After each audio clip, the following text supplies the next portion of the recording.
Le titre scientifique est La radiation des registres administratifs, compréhension du phénomène à travers une ethnographie de l'administration. Et le titre vulgarisé, Rendre visible l'invisible. Adèle, c'est à toi.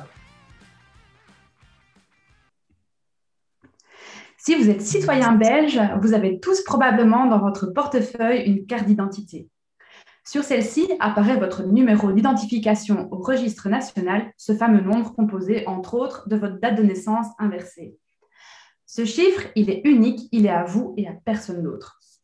Ce numéro d'identification, on vous le demande lors d'une recherche d'emploi, pour avoir accès au chômage, pour obtenir un crédit hypothécaire ou encore pour vous inscrire à l'université.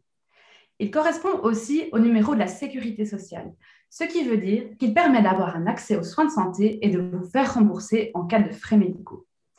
Vous le comprendrez, toute personne qui n'a pas de numéro d'identification n'a pas accès à tous ces droits. Chaque année, en Belgique, plusieurs milliers de personnes perdent cet accès. En pratique, elles sont radiées des registres administratifs. Autrement dit, elles n'existent plus, elles sont invisibles. Mais comment en arrive-t-on à être radié du registre national ? En Belgique, l'inscription du citoyen dans les registres de la population se fait par le biais de la domiciliation. Ce qui veut dire que si on perd son logement, ou plutôt son adresse, on perd son existence administrative. On pense notamment aux personnes sans domicile, pour qui récupérer une adresse n'est vraiment pas une chose évidente. Mon travail s'intéresse à comprendre ce phénomène de disparition administrative, appelé la radiation, et à expliquer les causes et les raisons de cette invisibilisation. Mettre en lumière ce phénomène, c'est rendre visible l'invisible en quelque sorte. Pour ce faire, je réalise ce qu'on peut appeler une ethnographie de l'administration, c'est-à-dire des enquêtes qui me permettent de décrire les pratiques autour du registre national.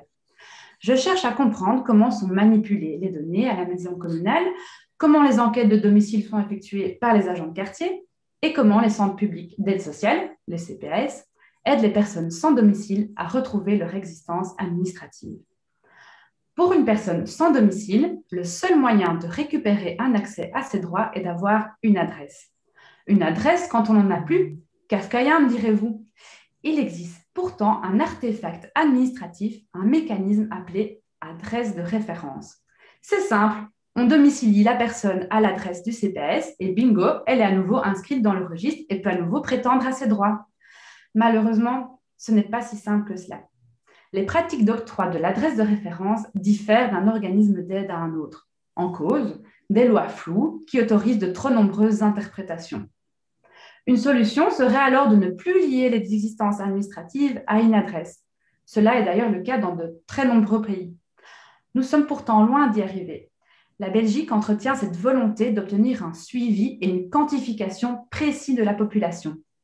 Initier le changement n'est pas une chose aisée, mais si ça permet à quelques milliers de citoyens d'avoir un accès à leurs droits sociaux, est-ce que ça n'en vaut pas la peine ? Mesdames et messieurs, merci.